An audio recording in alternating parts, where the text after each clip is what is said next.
नमस्कार विद्यार्थी मित्रांनो, स्वागत आहे तुमचं आपल्या जीडीसीए कॉलेज या चॅनलमध्ये. तर आजचा विषय खूप महत्वाचा आहे आणि हा विषय कशाबद्दल आहे हे तुम्हाला सांगणार आहे. पण तत्पूर्वी सुरुवात करण्या अगोदर एलपीजी या विषयावरती आपण बोलणार आहोत. तर हा एलपीजी विषय काय आहे याबद्दल आज आपण पूर्णपणे जाणून घेऊया. कशा प्रकारे एलपीजीचा गोष्टी आहेत किंवा काय त्याचा इतिहास आहे हे सगळं जाणून घेऊया. चला तर मग सुरू करूया. ध्येय नवीन समोर दिसतंय, बँकिंगचं स्वप्न पूर्ण होणार. जीडीसीए ची साथ जिंकायची ही वाट, यशाची गॅरंटी आता सुरुवात. जीडीसीए कॉलेज हो भविष्य उज्ज्वल, जीडीसीए कॉलेज मिळणार यश. सहकार आणि बँकिंग करिअर घडवा खास. जीडीसीए कॉलेज देत यशाचा विश्वास. एलपीजी म्हणजे काय? आता एलपीजी म्हणजे तुम्हाला हे वाटलं असेल की लिक्विफाईड पेट्रोलियम गॅस जे आता चालू आहे, क्रायसिस वगैरे किंवा जे काय चालू आहे आता त्याच्याबद्दल काही नाहीये. एलपीजी याचा अर्थ जो आहे तो वेगळा आहे. सहकारासाठी कशा प्रकारे आहे हे आपण थोडंसं आज समजून घेऊया. एलपीजी म्हणजेच एल म्हणजे लिबरलायझेशन, पी म्हणजे प्रायव्हेटायझेशन आणि जी म्हणजे ग्लोबलायझेशन. म्हणजेच मराठीमध्ये उदारीकरण, खासगीकरण आणि जागतिकीकरण याबद्दल आपण आज चर्चा करणार आहोत. तर साधारणपणे समजून घेण्याचा प्रयत्न करूया की कशा प्रकारे एलपीजी जे धोरण आहे हे कधी लागू झालं किंवा कुणामुळे लागू झालं किंवा काय गोष्टी आहेत. तर याबद्दल थोडंसं आपण आज बघूया. तर एलपीजी हे धोरण जे आहे 1991 मध्ये ज्यावेळेस पी.व्ही. नरसिंहराव जी आपले पंतप्रधान होते त्या काळामध्ये आणि त्याच काळामध्ये डॉक्टर मनमोहन सिंग हे अर्थमंत्री होते. तर या दोघांनी मिळून 1991 मध्ये एलपीजी धोरण राबवलं. त्यामुळे त्या काळामध्ये ऍक्च्युली भारतावर बऱ्यापैकी आर्थिक संकट आलं होतं. त्यावेळी हे धोरण अंमलात आणलं होतं एलपीजी. सो ज्यामध्ये या धोरणाचा भारताने स्वीकार केल्यामुळे बऱ्याचशा ज्या काही गोष्टी आहेत त्या बदलल्या, बऱ्याचशा लोकांना जॉब मिळाली, बऱ्याचशा गोष्टी चेंज झाल्या. तर त्या कशा प्रकारे चेंज झाल्या याबद्दल आपण थोडासा आज बघूया. एलपीजी मधला एल जो आहे, एल म्हणजे काय? लिबरलायझेशन. तर हे लिबरलायझेशन म्हणजेच उदारीकरण हा भाग काय आहे याबद्दल थोडंसं आपण बघूया. उदारीकरण म्हणजे काय की सरकारचे जे उद्योग आहेत किंवा व्यापारावरील नियंत्रण कमी करणे यालाच लिबरलायझेशन असं म्हणतो किंवा उदारीकरण असं म्हणतो आपण. या आधी उद्योगांसाठी सरकारची परवानगी किंवा लायसन्स लागायचे किंवा त्याची गरज लागायची. त्यावेळेस लायसन्स राज असं प्रकार होता ऍक्च्युली. त्यामुळे काय व्हायचं की त्या ज्या काही गोष्टी आहेत त्याला प्रत्येक गोष्टीला लायसन्स लागायचं. तर ते लिबरलायझेशनमुळे ते गोष्टी कमी झाल्या. ते कशा प्रकारे झाले आता ते आपण त्याचं उदाहरण एक छोटंसं बघूया. पण त्याच्या अगोदर जो इतिहास आहे तर याचं उदारीकरण, याचं सोपं उदाहरण काय असेल? या आधी म्हणजे 1991च्या पूर्वी ज्यावेळेस जर तुम्हाला समजा एखादी कंपनी उघडायची आहे किंवा एखादा कारखाना ओपन करायचा आहे त्यासाठी सरकारची परवानगी हमखास लागायची ऍक्च्युली. त्यामुळे काय व्हायचं की या परवानगी मिळायला साधारणपणे जर तुम्ही आज परवानगी टाकली तर साधारणपणे 2 ते 5 वर्षापर्यंतचा खूप जास्त पिरियड लागायचा. ज्याच्यामध्ये काय व्हायचं की मग काही डबघाईला कंपन्या यायच्या. आता जे प्रोडक्शन जर समजा सरकारने मान्यताच नाही दिली तर समजा एक उदाहरण घेऊया आपण. जर समजा कापसाचं उदाहरण घेतलं थोडक्यात तर त्या काळामध्ये समजा असं पकडूया की कापूस गिरणी किंवा कापसाचा कारखाना टाकायचा आहे. तर त्यासाठी मला आता गरज आहे ऍक्च्युली एक काही महिन्यामध्ये किंवा काही 7-8 महिन्यामध्ये मला कंपनी टाकायची किंवा त्याचं प्रोडक्शन चालू झालं पाहिजे.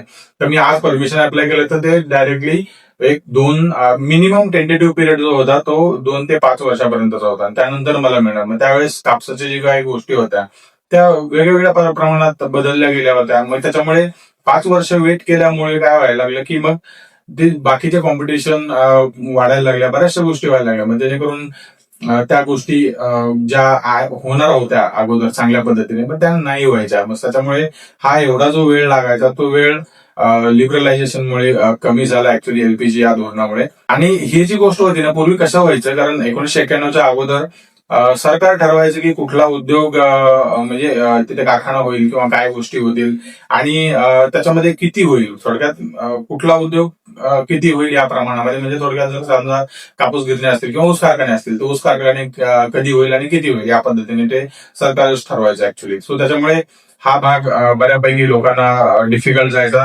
कारखाना ओपन करण्यासाठी.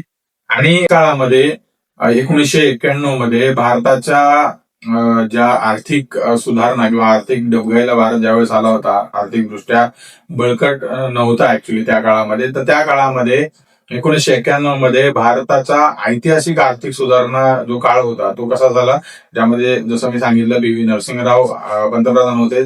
साधारणपणे 1991 ते मला वाटतं 96 पर्यंत ऍक्च्युली ते कार्यरत होते.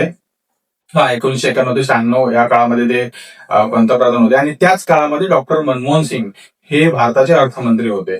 सो त्याच्यामुळे जे काही गोष्टी व्हायच्या त्यामुळे काय झालं की यांनी एक LPG हे धोरण भारतामध्ये राबवण्याचा प्रयत्न केला आणि तो खरोखर यशस्वी ठरला. कारण त्या काळामध्ये भारताला गंभीर आर्थिक परिस्थितीतून बाहेर काढण्यासाठी हे धोरणाचा, LPG या धोरणाचा खूप मोठ्या प्रमाणात फायदा झाला. आणि ह्या दोघांच्या एकत्रीकरणामुळेच LPG म्हणजे लिबरलायझेशन, प्रायव्हेटायझेशन आणि ग्लोबलायझेशन म्हणजे उदारीकरण, खासगीकरण आणि जागतिकीकरण हे धोरण यांनी सुरुवात केलं. सो त्याच्यामुळे काय व्हायला लागलं की बऱ्याचशा ज्या काही संस्था आहेत छोट्या मोठ्या, त्यांना ज्या MNCs आहेत मोठ्या, त्यांना बाहेर देशामध्ये आपले उत्पादन पुरवण्यास किंवा जाण्यास मदत झाली. बऱ्याचशा गोष्टी भारतात आल्या नवीन, ते आपण पुढे बघूया कशा प्रकारे आलं.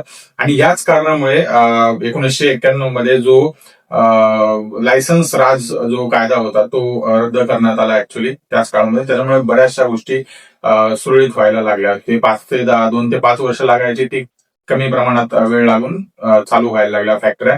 आणि शुल्क पण कमी झाला. त्याच्यामुळे भारतीय बाजारपेठा ज्या आहेत त्या जगातील जी गुंतवणूक यायची त्या गुंतवणुकीसाठी खुल्या झाल्या. सो त्याच्यामुळे अजून मोठ्या प्रमाणात लिबरलायझेशनचा फायदा झाला. हे झालं 1991च्या अगोदरचा काळ जो होता त्या पद्धतीमध्ये.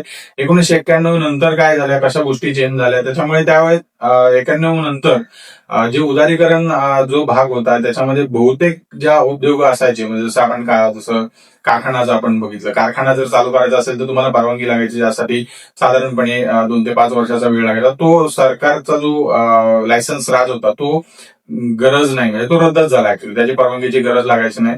आणि त्यामुळे काय व्हायला लागलं की कोणीही कधीही उद्योग सुरू करू शकतो या पद्धतीमध्ये ते धोरण लागू झाल्यामुळे या गोष्टीचा फायदा झाला. दुसरी गोष्ट, याचा परिणाम चांगल्या पद्धतीने जर बघितलं तर आपण याचा खूप चांगला परिणाम झाला, ज्याच्यामध्ये स्पर्धा वाढलीच. ऑब्व्हियसली स्पर्धा असल्यामुळे काय झालं की उत्पादनं जे आहेत ती खूप स्वस्त मिळायला लागली आणि लोकांची क्वालिटी सुधारली. म्हणजे जर समजा एक उदाहरणार्थ आपण घेऊया की जर समजा अमूलचं जे दूध आहे त्याची एक उदाहरण आहे हे, खरं तर तेच असेल असं नाही, तर अमूलच्या दुधाची जी क्वालिटी आहे किंवा टेस्ट आहे ती समजा महानंद दूध आहे, हे आता नाव घेतोय आपण मुद्दाम, कारण हे वेगवेगळ्या पद्धतीचं असू शकतं, फक्त एक उदाहरण म्हणून घेतोय आपण, तसंच असेल असं नाही 100%.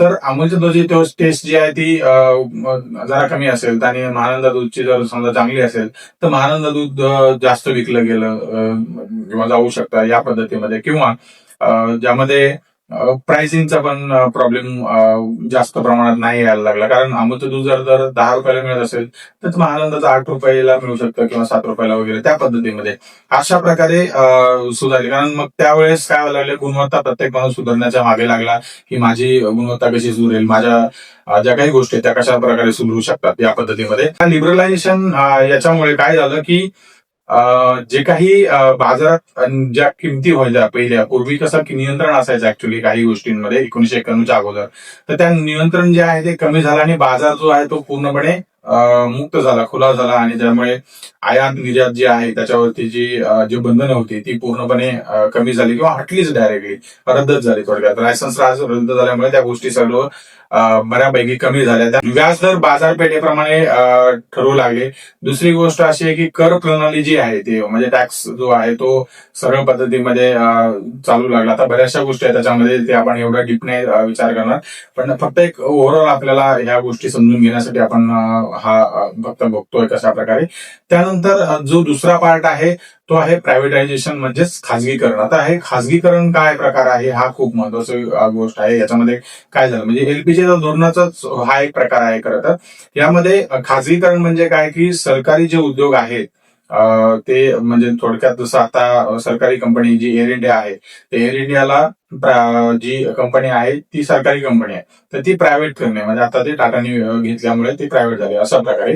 तर खाजगीकरण म्हणजे काय की सरकारी उद्योग जे आहेत किंवा सरकारी कंपन्या आहेत, ज्या सरकारी फर्म्स आहेत त्या खाजगी कंपन्यांना देणे किंवा खाजगी क्षेत्राला जास्त प्रमाणात किंवा मोठ्या प्रमाणात वाव देणे, या पद्धतीमध्ये प्रायव्हेटायझेशनचा अर्थ होतो. आता याचं सगळ्यात मोठं उदाहरण काय आहे, तुम्हाला मोठं जर उदाहरण बघितलं तर अगोदरच्या काळामध्ये ज्यावेळेस ज्या विमान सेवा जी आहे ती फक्त आणि फक्त एअर इंडियाच पुरवायची, जी की सरकारी कंपनी होती. सो त्याच्यामुळे काय झालं की एअर इंडिया आता तर टाटाने घेतलेत, पण ते अगोदरच्या काळातली गोष्ट सांगतोय मी. एअर इंडियाच पूर्णपणे विमानं जे आहेत विमान सेवा तेच पुरवायचे.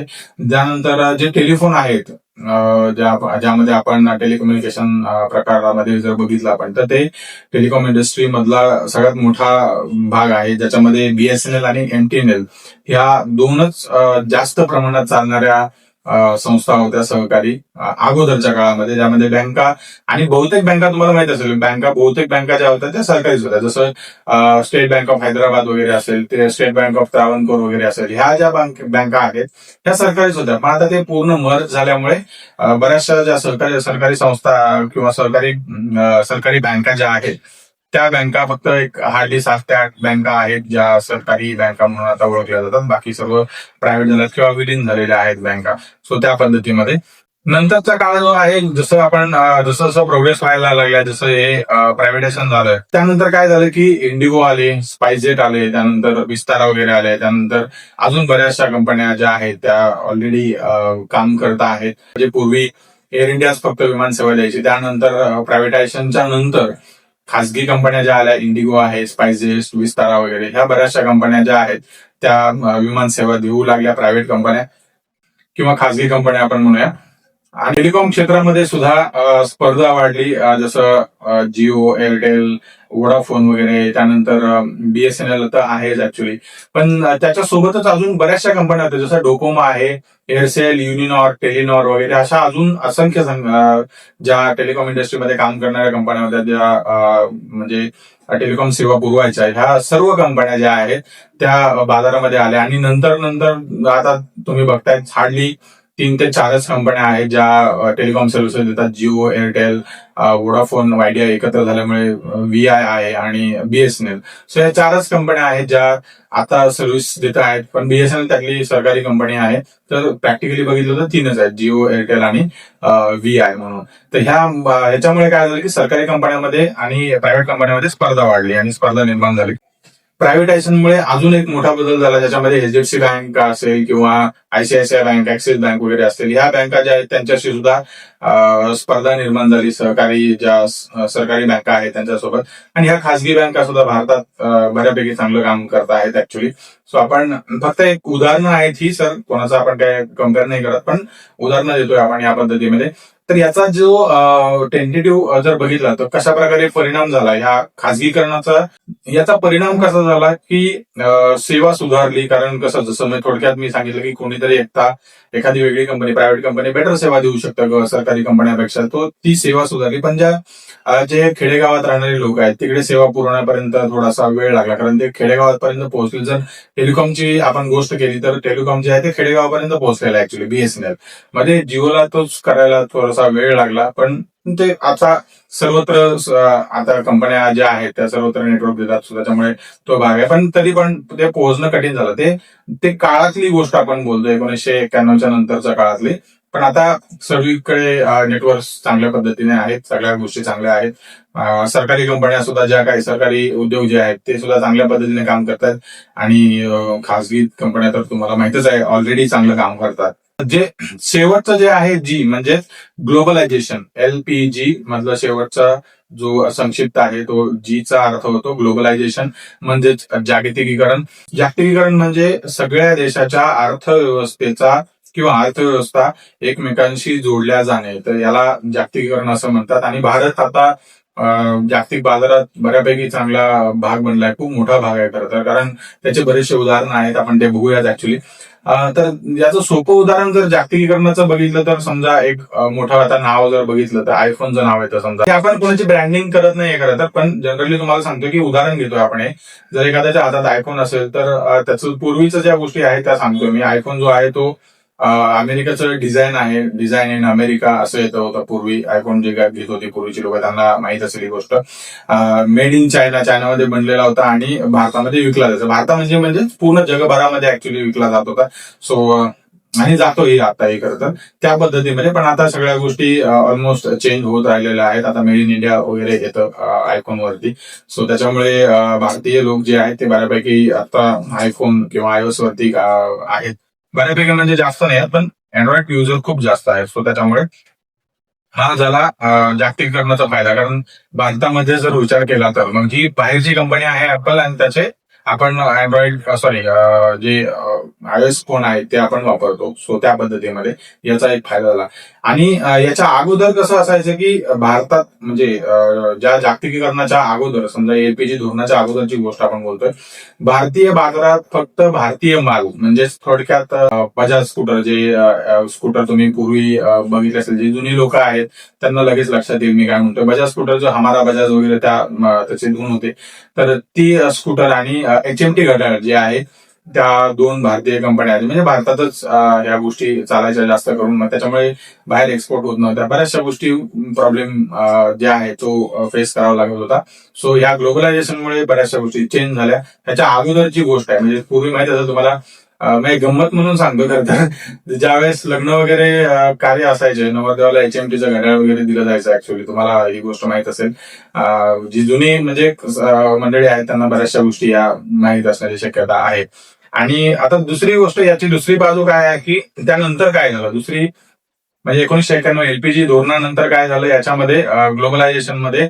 तर याच्यामध्ये जसं बऱ्याचशा कंपन्या ज्या आहेत, जसं सॅमसंग आहे, त्यानंतर ऍपल कंपनी आहे, किंवा होंडा आहे, त्यानंतर हे मॅकडी आहे, त्यानंतर अमेझॉन वगैरे आहे, अशा असंख्य कंपन्या आहेत. मी बऱ्याचशा कंपन्या आहेत अशा दुसऱ्या देशातल्या आपल्या भारतामध्ये आलेल्या आहेत. त्यांचं चांगल्या प्रकारे नेटवर्क चांगलं झालेलं आहे. जसं आता अमेझॉन वरून बऱ्याचशा गोष्टी आपण मागवतो, स्नॅपडील आहे, त्यानंतर अजून बऱ्याचशा कंपन्या आहेत ज्या ऑलरेडी आपण करतो. स्नॅपडील तर नाही पण अमेझॉन ही कंपनी आहे, त्याच्यावरती बऱ्याचशा गोष्टी आपण घेतो. आणि तसंच भारतीय कंपन्या जसं टाटा आहे, इन्फोसिस आहे, विप्रो आहे, ह्या जगभर पसरल्या. टाटाच्या आता ऑलमोस्ट प्रत्येक देशामध्ये टाटा कंपनीचे प्रोडक्ट्स आहेत, टाटा कंपनीच्या गोष्टी आता आजही आहेत ऍक्च्युली.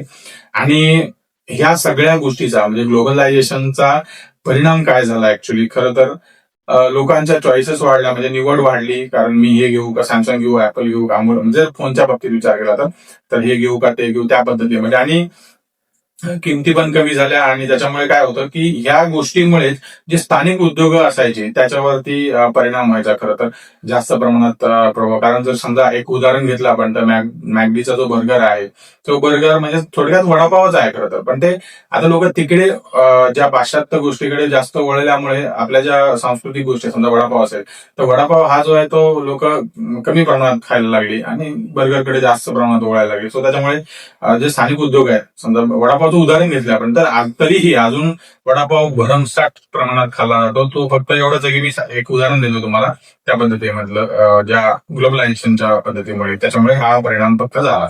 मग त्याच्या प्रकारे बरेचसे अजून उदाहरणं असू शकतात. आता एकत्रित एलपीजीचा एकत्रित परिणाम काय झाला, एकाच आपण जर समजा टेबल एक पॉइंटर्स बघितले एलपीजीचा सकारात्मक परिणाम आणि नकारात्मक परिणाम काय झाले याबद्दल जर आपण बघितलं तर एलपीजीमुळे काय झालं की जीडीपी वाढीचा जो दर आहे तो वाढला, जीडीपी वाढत चालली. त्यानंतर निर्यात बऱ्यापैकी वाढली. त्यानंतर रोजगाराच्या अनेक संधी उपलब्ध झाल्या. कारण कंपन्या भारतात आल्यामुळे भरमसाठ प्रमाणात नोकऱ्या उपलब्ध झाल्या लोकांसाठी. जे काही लोक नोकरी शोधण्याच्या मार्गात होते किंवा नोकरी पाहत होते त्यांच्यासाठी. त्यानंतर टेक्नॉलॉजी आली, तंत्रज्ञान आल्यामुळे ऑफकोर्स उत्पादन वाढलं. कारण टेक्नॉलॉजी आल्यामुळे, जसं थोडक्यात उदाहरण घेऊया आपण, ज्या टेक्नॉलॉजी आल्यामुळे व्हीएमसी सीएनसी मशीन जे आहेत त्याच्यामध्ये काम मोठ्या प्रमाणात होतं इंडस्ट्रियल एरियामध्ये.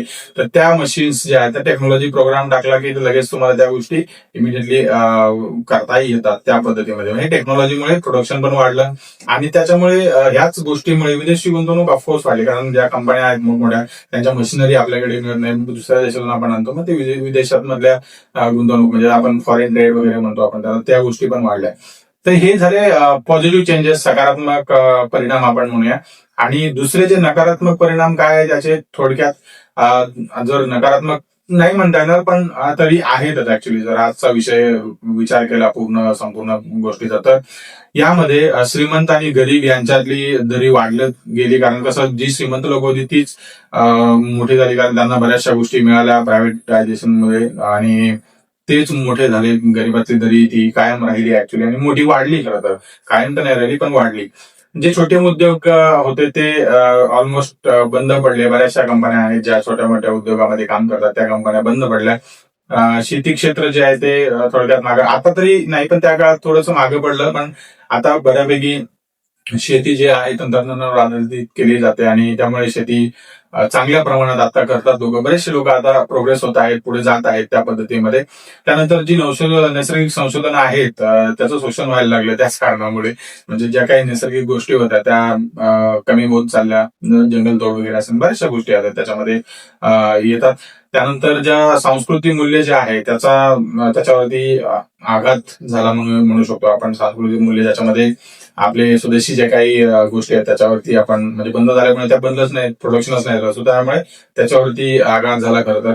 आणि ज्या सहकारी संस्था ज्या आहेत, ज्या आता थोडक्यात अमूल असेल किंवा अजून अमूल जुने ऍक्च्युली तर अमूलच आपण नाव घेतोय, तर ह्या सहकारी संस्था ज्या आहेत त्याच्यामध्ये स्पर्धेचा दबाव निर्माण झाला कारण प्रायव्हेट सगळ्या गोष्टी आल्यामुळे.